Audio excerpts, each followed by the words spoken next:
we have the scrap, we gonna get drunk.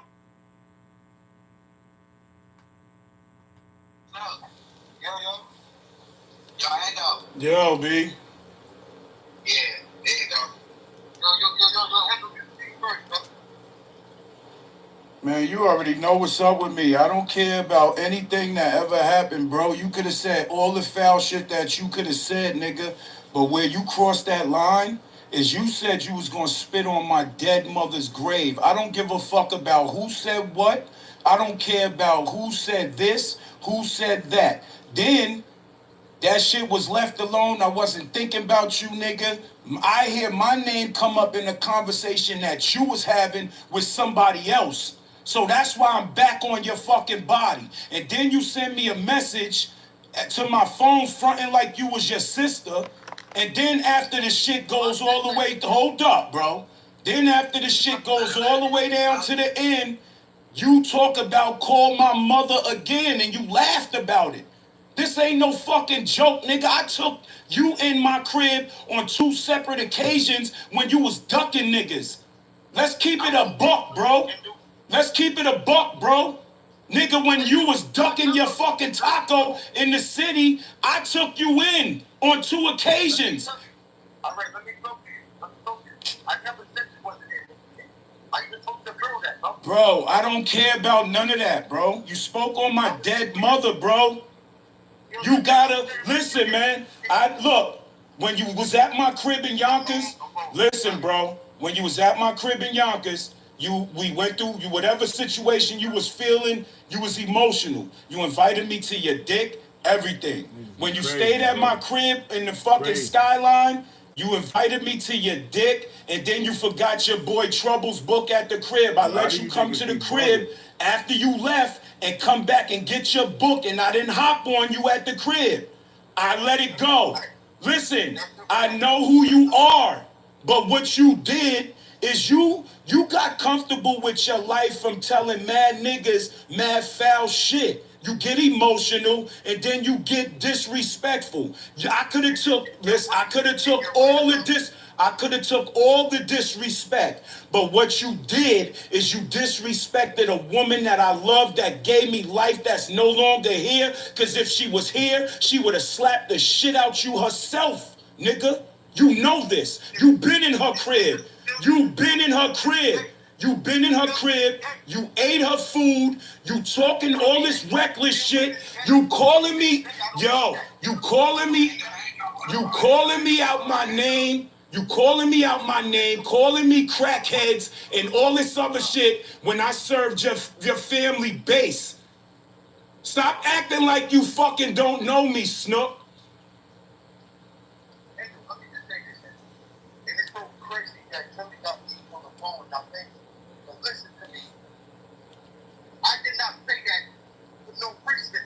Bro, I don't care, nigga, about none of what you say. What's the reason, bro, what's the reason you gonna speak on my dead mother saying you gonna spit on her grave? Nigga, you gotta fight for that, bro. Me and you gotta have a hand-to-hand combat. I'm not gonna poke you. I don't wanna use no weapons because I still got love for your fucking family. But as a grown man, you have to fight me to pay your respects to Nori.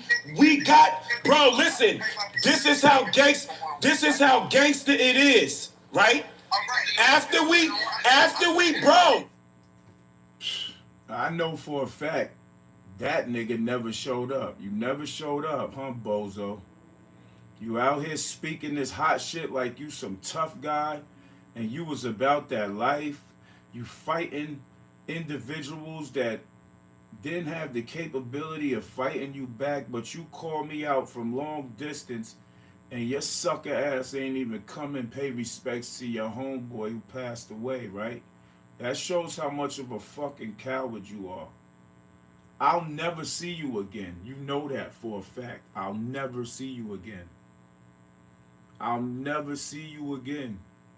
But if I ever see you again, know that I'm going to break your jaw, or I'm going to beat you bad, because I know for a fact you pussy. You didn't think I knew, right? You was talking all this hot shit to all these other people. You showing videos all over the place. But I can't come and get you to give me a one-on-one fight. You calling all around, all over the place. I'm speaking to so many different people asking me still about the situation between me and you. You that much of a goofy, scary nigga that you running and hiding but still speaking on my name, you weirdo. You ain't get back yet for your brother getting hit up down there in the South, did you? You ain't even get back for them boys whooping on you in Charlotte, right? Yeah, you think I ain't get the drop? Lucky I ain't find out who did it. I would have gave them some money just for their time that they did that shit. Running your mouth too much and get you fucked up out here in the street.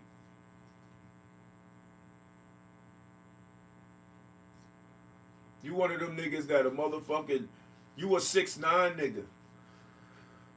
Oh, and I'm gonna talk about that too, how you was in the interrogation room, nigga.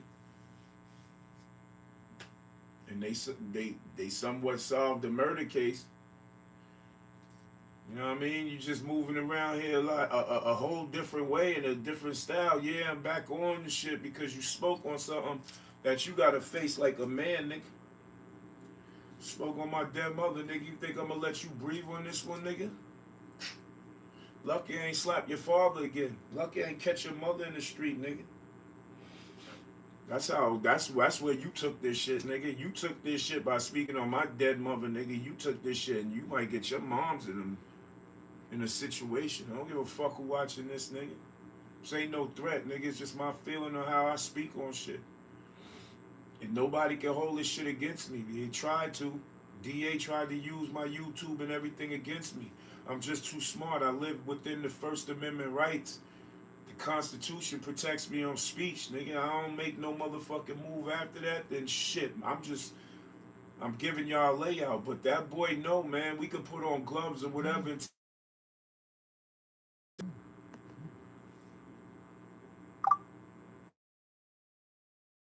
What you doing? You in the crib? yeah, I'm about to plug on you. bet, You got some 8 bags?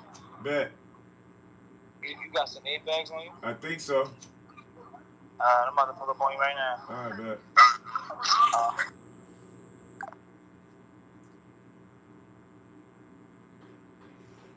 A lot of these weirdos out here roaming around these streets, putting themselves in harm's way with they want to be recognized on social media life. I don't know, nah. We not mad. Sue Creation, what's good? I'm from New York. I don't know. I'm not angry at all. I'm just, I just speak on stuff that, people be talking about. This man spoke on my deceased moms and he talking about he was going to give me a fair one. And I never seen him after that. And it's been a minute. It's been a couple years and been about a year, not a couple, been about a year and he ain't give me that. So that just goes to show you how some people really don't be who they say they be, man. They don't be standing on shit, man. Son's just shooting his mouth off because motherfuckers be on phones and they can feel like they tough enough to speak over a phone and talk wild shit to you. You know what I mean?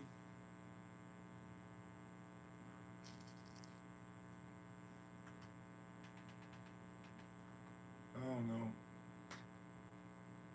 But I know for a fact that this nigga has something to do with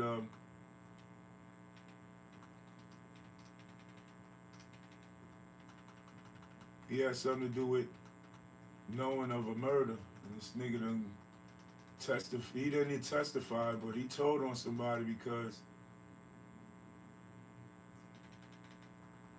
he was scared.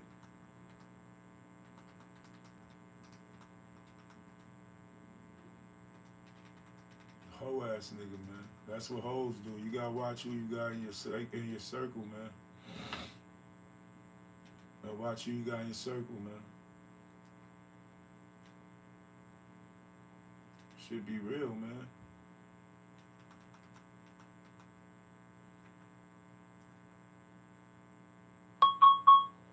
What we finna do, we throwing up.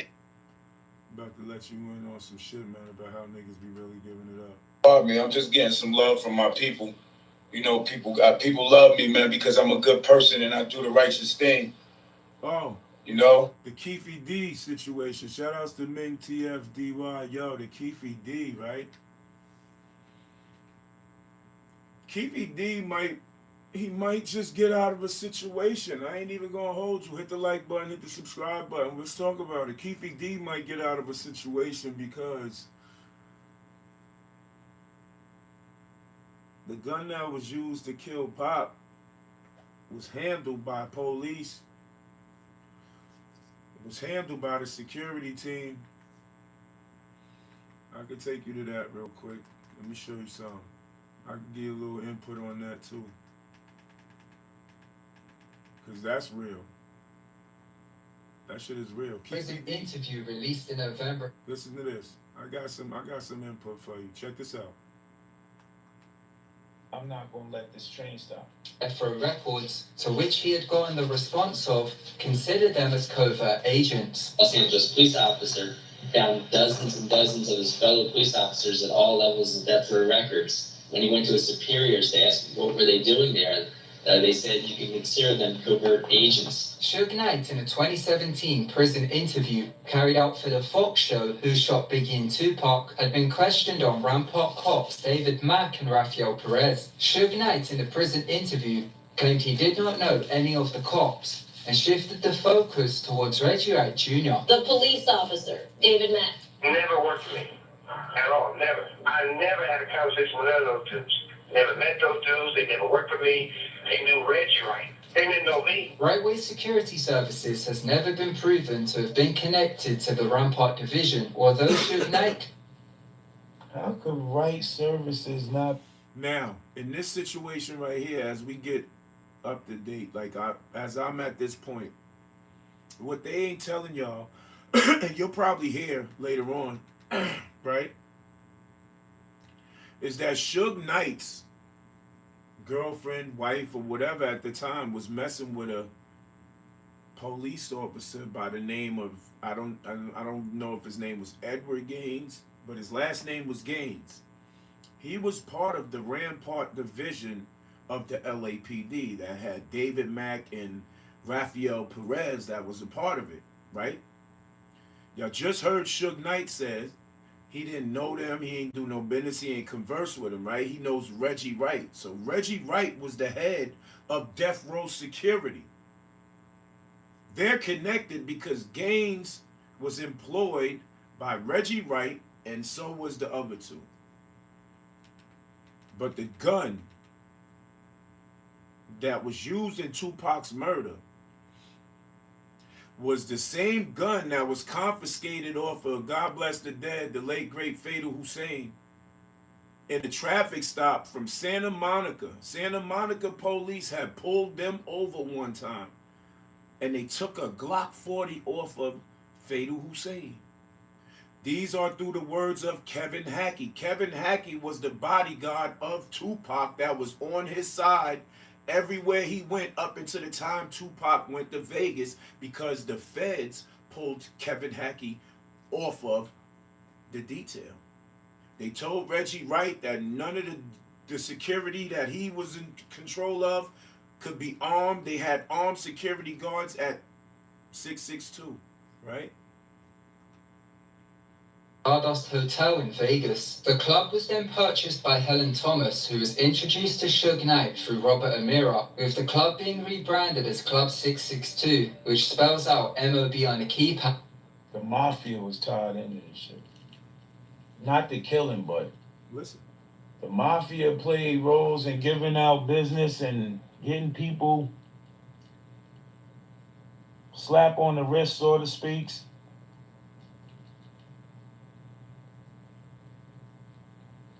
Listen, Word. we're going to get to this gun part. I want y'all to listen to this gun part. Opposition, whatever oppositions you got, the police who's scared, or you going to jail for life if you get caught with that hammer, because if that gun... There you go. There you go. It's right here. Right here. Security, the Listen Santa up. Monica police. Listen up. Listen right here. Here's where it's happening. Here's where Keefe D's going to get off. Here. Right here. at all. That was a lie.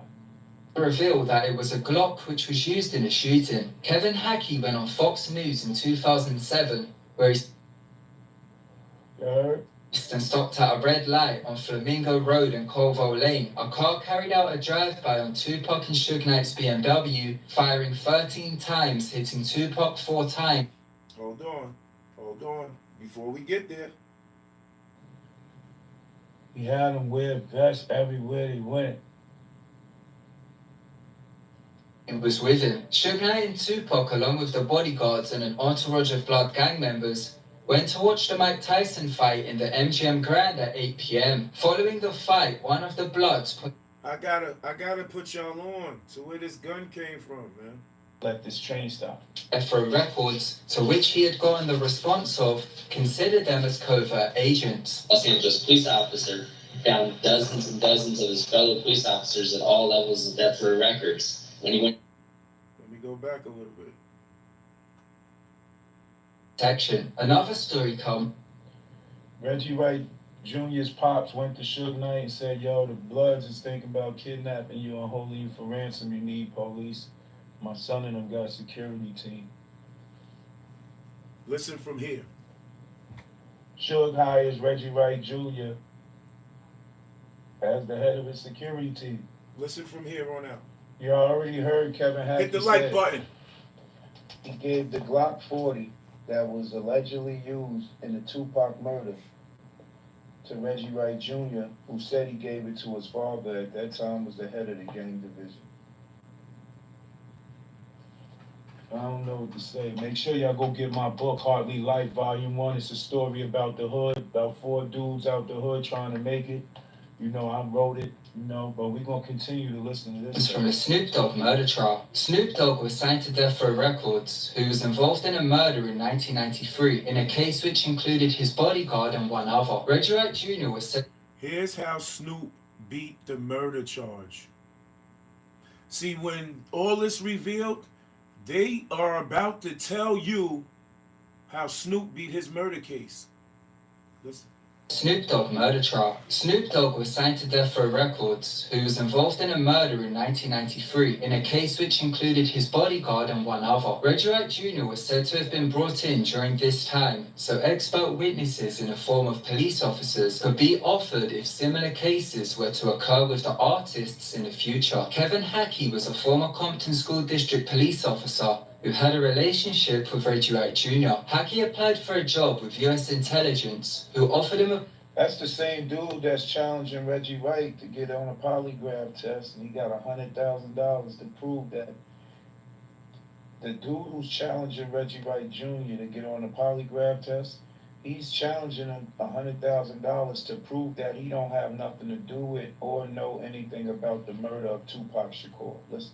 promotion to the CIA if he were to first infiltrate Death Row Records working as an informant for the FBI and ATF by posing as a bodyguard. Hackey had then gotten a The same Kevin Hackey that was standing alongside Tupac Shakur, he initially filled out an application for intelligence, and they said they would give him a job if he infiltrated Death Row Records and became one of their security. He was the man that was everywhere where Tupac was. So this man was already the police undercover watching everything. Kevin Hackey. So if Kevin Hackey, God bless him, because it was him or was it Frank Alexander? One of them guys was found dead. But Kevin Hackey was the government plant that was put in death row.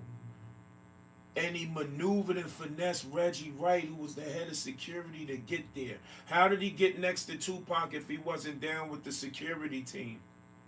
job at Right Ways Protective Services due to his former police relationship with Reggie Wright Jr., all while working undercover for the FBI and the ATF. A book titled Labyrinth, a detective investigates the murders of Tupac Shakur and Notorious B.I.G., which was written by Randall Sullivan, includes excerpts of an interview carried out between LAPD Detective Russell Paul and Kevin Hackey. Suge Knight said earlier in this footage right here, you go back, you subscribe to my channel, you look it up, it's labeled No Game Entertainment is live Saturday night. Cooling. It's from 9 months ago. I did this 9 months ago. I figured it out 9 months ago. Who was the real players in this game right here? 9 months ago. I sat back and I listened. So now I'm going to let y'all get a piece of this, no freaky, and y'all listen. And they going to tell y'all who was involved. Had discussed information about what Suge said if you find out who killed Pac, it's the same killer who killed Big. he believed to be true concerning Reggie Wright Jr.'s connection to Death Row Records. Page 157 of the book reads, quote, "He first met Reggie Wright Jr. back in the late 1980s, Hackey recalled, when he was hired by the Compton Unified School District's police force. Reggie was working as a jailer at that time, but joined his father, Reggie Wright Sr., on the Compton PD a short time later. Wright Jr. and his partner, Smokey Burrell, were notorious for ripping off drug dealers, Hackey said, and he believed that's how Reggie and Suge Knight had become involved. It was Reggie Wright was a dirty cop. Everybody knew that. See, Hackey's gaining all this information, and he's going to run it back to the feds. Listen. well known in Compton that Reggie was helping out Suge Knight's homeboys when they had got into trouble, unquote. Therefore, Reggie Wright Jr.'s start with Death Row Records has several different stories behind it, depending on who is questioned about the subject. Reggie Wright Jr. had upward of 25 police officers working under the security service, being from The same 20-some police that he told not to carry guns that day. multiple police departments across LA who were working security for the label. Rightway's Protective Services had its permits revoked after it was discovered that the police were being used to serve subpoenas during the Snoop Dogg murder trial. The cops then continued to work without permits. Suge Knight's They continued to work without permits. ex-wife, Sharifa Knight, also had a connection into the cops, with this connection Suge Knight's wife. being into the notorious LAPD Rampart Division. Sharifa Knight had met Rampart cop Kevin Gaines in 1993. Gaines was a part of the Crash Unit, which stood for the Community Resources Against Street Hoodlums. This unit was formed for gangs of South Central LA, which ended up being disbanded in the year of 2000. From how corrupt the unit had become. The Rampart scandal of the late 90s, which included the Crash Unit, revealed cops were giving out playing cards to each other as trophies for wounding and killing gang members, with a red card symbolizing a wounding and black cards symbolizing killings. This card system was incorporated into their logo, which the cops had tattooed amongst each other to display who was Shout part out of the PJ club. Vance. They had been involved in framing people, PJ stealing Vance. drugs from evidence lockers, lying in court, and many other forms of corruption. Kevin Gaines and Sharifa Knight began dating in secret in 1993. Sharifa Knight was a manager for the label under Nightlife Management Hit the like button and was for me. managing Snoop Dogg. During a phone call with Reggie Wright Jr., Sharifa Knight had revealed that the only paper trail to the Rampart cops had been coming from Snoop Dogg. She claimed This is how Reggie Wright is saying he don't have no ties to that situation because Snoop was paying the cops out of his own pocket. Kevin Gaines recruited members of the Crash Unit to work security for Snoop Dogg, which Snoop Dogg would pay for in cash. Kevin Gaines, would you like to check for Buffalo? Snoop was paying the Rampart scandal police. So Snoop was tied into the dirty cops too. See what's coming out lately? Later on now, start listening more. They probably didn't know, but Suge knew something. Snoop was, because the police was around.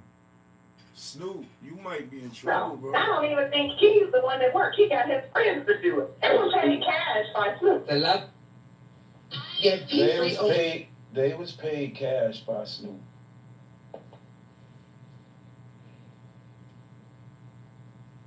His claims of Kevin Gaines recruiting fellow cops to work security, with page 34 of the book reading, quote, "A number of LAPD officers acknowledged that Gaines had tried to recruit them to work security at death row parties," unquote. This connection between Snoop Dogg and the Rampart cops has come into question regarding Snoop Dogg's 1996 murder acquittal after evidence went missing from the LAPD Pacific Division's.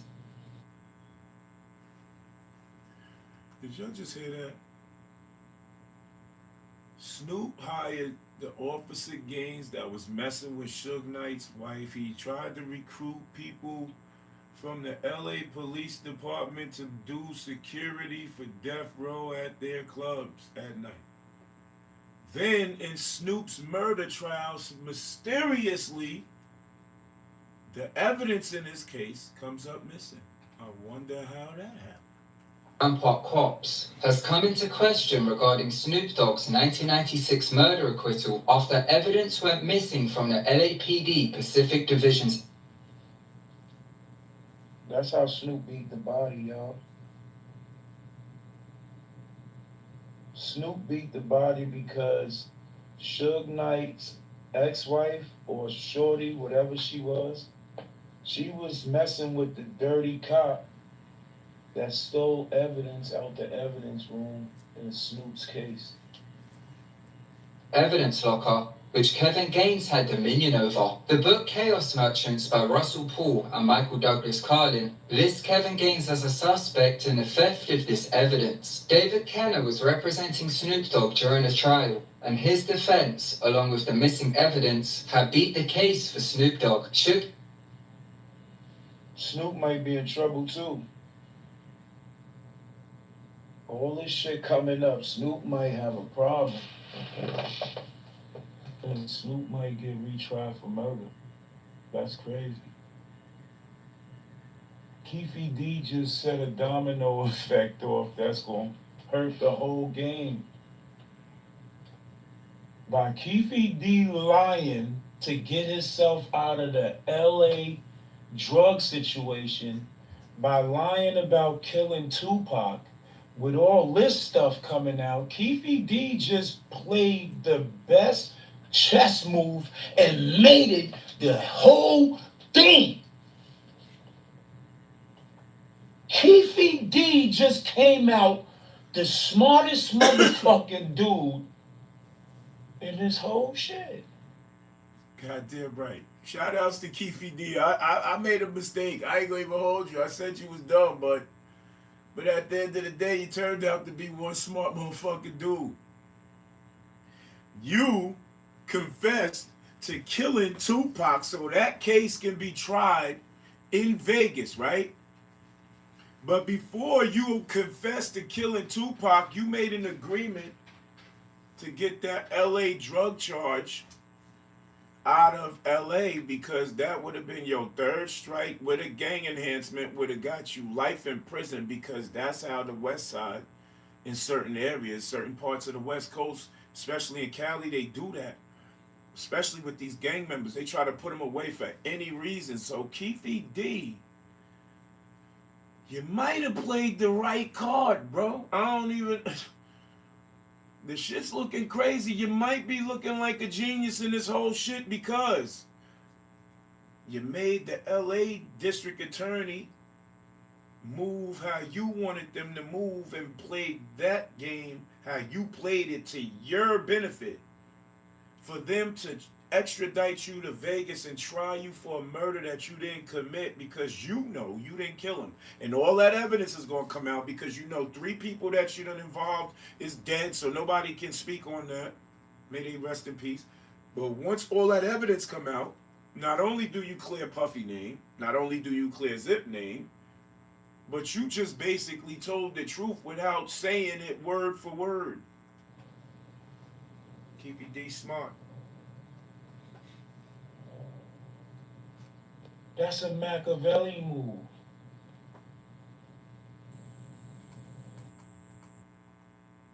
Just problem. And Snoop might get retried for murder. That's crazy. Keefe D just set a domino effect off that's gonna hurt the whole game. By Keefe D lying to get himself out of the LA drug situation, by lying about killing Tupac, with all this stuff coming out, Keefe D just played the best chess move and made it the whole thing. Keefe D just came out the smartest motherfucking dude in this whole shit.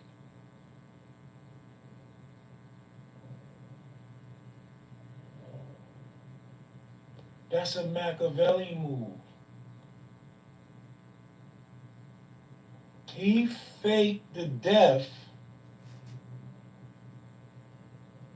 and came out alive. Everybody else about to hit the water on this, bro, and drown. Keefe D, he made it the game in 2 moves. He promoted the book, and he confessed to a murder he didn't commit and finessed the LA system That's exactly what he did. and the Vegas system. Keefe D, you might have to get up out of the West Coast. You pulled a good ass move, G.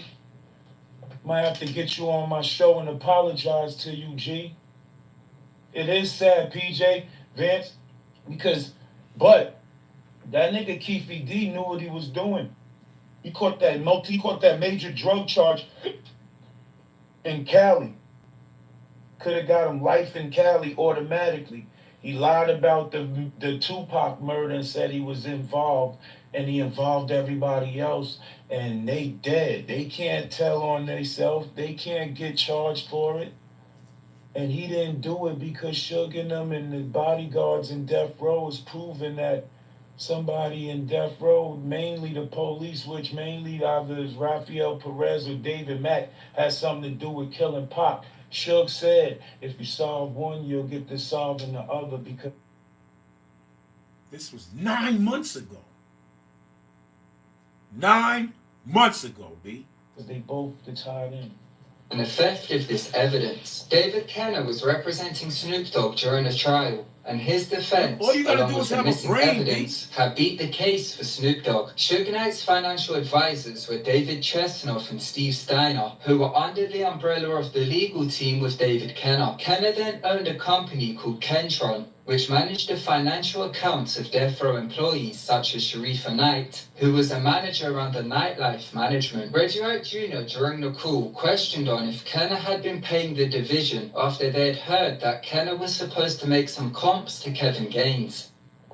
David Kenner was tied to the mob. Suge was introduced to a mafia associate through his lawyer, David Kenner. David Kenner's running everything. David Kenner might be brought up on charges too. David Kenner is the head of the whole shit. Comps are when work is done without payment, with services or goods being offered instead. I was with Kentron and they would have given no check. I wonder if Kentron and Kenner was people. Did we hear something about people supposed to do some conversation? Sharifa Knight further claimed in the call that she only remembers cutting one check for Kevin Gaines from her personal account, which was not used and had been cancelled. The transaction was going to be transferred between Kevin Gaines as a payment from Death Row manager Norris Anderson under the umbrella of Nightlife Management. Sharifa claimed the check was discarded as Gaines went on to cancel the transaction with Norris Anderson after telling Sharifa that the cops had no longer needed the money. She had also claimed that the payment would have been below $10,000 as this would have been traceable and how it would have been written for $9,000. Unless it was that whole other thing. Did you ever give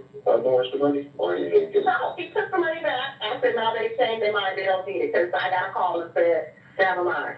And it wouldn't have been for 10 because, 10 is traceable. And if he pulled anything, he pulled that directly to my personal account. Another possible aspect of this conspiracy, money laundering. Deposit the large amounts of cash in amounts of less than $10,000. What she's talking about is money laundering or structuring deposits to avoid filling out one of these Internal Revenue Service forms called a currency transaction report. This shows a connection between Nightlife Management of Death Row Records and the LAPD Rampart Division. It may also reveal a connection between Kentron by Kenner and the division, but Sharifa denied these accusations brought up by Reggie. Other cops of the Rampart scandal include David Mack and Rafael Perez. Rafael Perez had exposed the scandal in...